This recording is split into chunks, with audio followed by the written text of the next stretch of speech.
بسم الله الرحمن الرحيم. أه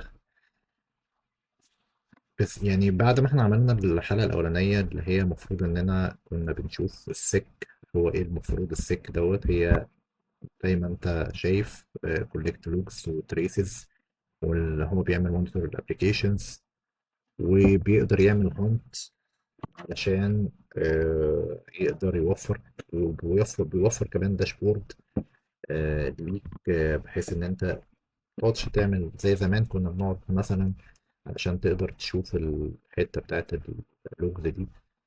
تضطر طبعا تسيفها في داتابيز، تسيفها في مثلا في فايلز وكده كده اوريدي موجودة يعني. بس طبعا عشان تعمل بقى سيرش تقدر تجيب مثلا تاريخ كذا بتاريخ كذا، تقدر تجيب مثلا اندكسز مثلا معينة، تقدر تجيب ايرور بدل الورنينج مثلا، تقدر مثلا تجيب آه، يعني فترة مثلا انت مش، او يعني السينتاكس مثلا اللي بتطلع للداتابيز بس كده يعني.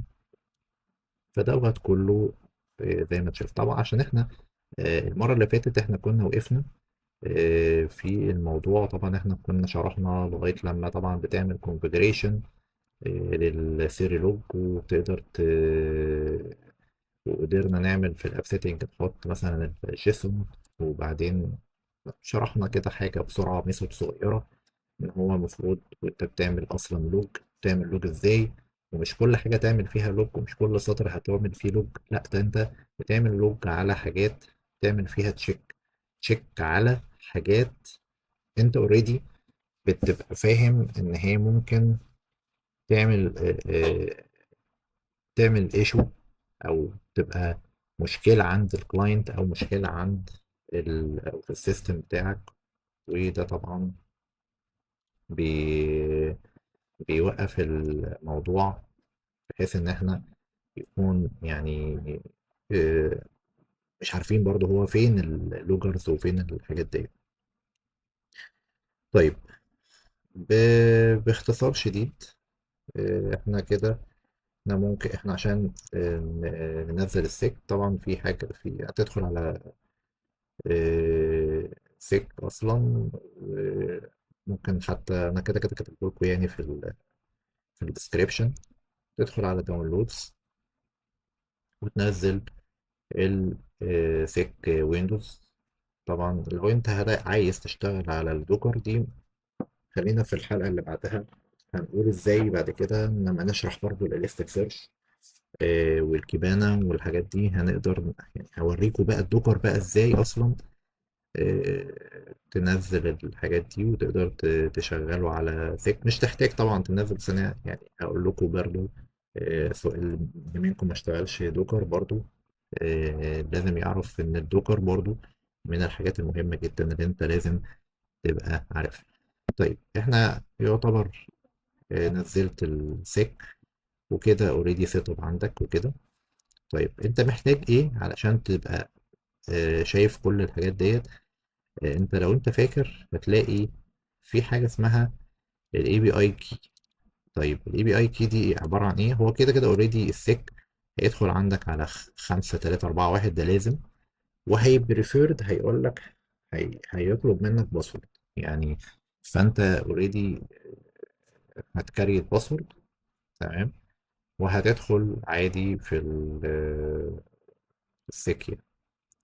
بعد ما انت تدخل في السيك المفروض في سيتنج بتعملها، بتحط اد اي بي اي كي. الاي بي اي كي دي بتبقى آه يعني ممكن تسميها اي حاجه، تيست مثلا، ولازم تبقى انجزت رايت علشان تقدر تكتب على الدوج يعني، وتسيفها عادي جدا. بعد ما انت تسيفها يعني مثلا لو احنا عملنا كده بيظهر لك كي. ده التوكن اللي هو بيكلم الداشبورد نفسها.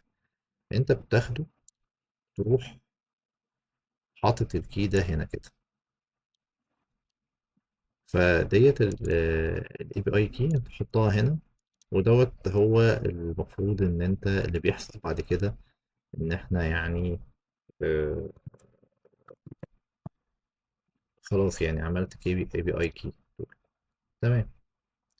وممكن الاي بي اي توكن دي تدخل عليها تاني وتعمل لها ديليت عادي، بحيث ان هي يعني ايه متستخدمهاش او كده. احنا مثلا كنا عاملين تعامل واحدة ويا ريت تحاول تسمي ال API كي عشان برضو تبقى انت عارفها وتوصل ليها بسهولة، يعني عشان لو انت عندك كذا ابلكيشن يعني. طيب كده بالنسبة للداشبورد خلاص، انت يعتبر بتيجي هنا في الايفنتس وبتشوف طبعا بالنسبة لك today أو this week أو from now مثلا حسب، وبتقدر تسيرش وانت عايز تسيرش، وتقدر تفتح، خليها بس كده عشان بس تشوفها، تقدر تفتح الليفل وورنينج، تقدر تفايند فيها، او لو انت عايز تايم ستامب مثلا، عايز تحط مثلا تايم معين، وتقدر تكسبورت ده مثلا جيسون فايل، عشان لو عايز مثلا تبعته لحد مش شغال معاك او شغال معاك مثلا بس في حتة تانية. فدوت هو اللي بيعرف يعني مثلا هنا warning مثلا. فده المفروض اللي بيحصل لو انت آه، شغال بسك. طيب كده ده اللي يعتبر سك اللي احنا كنا عايزين نشرحه. ممكن ان شاء الله الفيديو الجاي، انا مش عايز اطول الفيديو الجاي ان شاء الله هشرح لكم بقى من يعني الناس طبعا تكون مجهزه، او يعني انا باذن الله ان شاء الله هشرح لكم برضو عن طريق بقى الاليستيك سيرش، برضو نكمل السلسله برضو الاليستيك سيرش وكده، و عشان على دوكر وكده. وبعد كده باذن الله نشرح بقى ازاي برضو، يعني ممكن مثلا نمسك مثلا نجرب بقى اي بي اي فعليه من على مثلا بوست مان او سويفر مثلا، ونبتدي نشوف هو فعلا هيقدر يكاتش الايرور ده او يكاتش اللوج ده ولا لا. خلينا في الفيديو الجاي نجهزه، ونجهز كمان الاليستيك سيرش، يبقى الاتنين فيديو مع بعض، بحيث ان احنا ايه نبقى احنا كده خلصنا الموضوع بتاع السيري لوج كله، وتقدر تتعامل معاه بكل سهولة ان شاء الله. شكرا، شكرا، فيديو جاي ان شاء الله.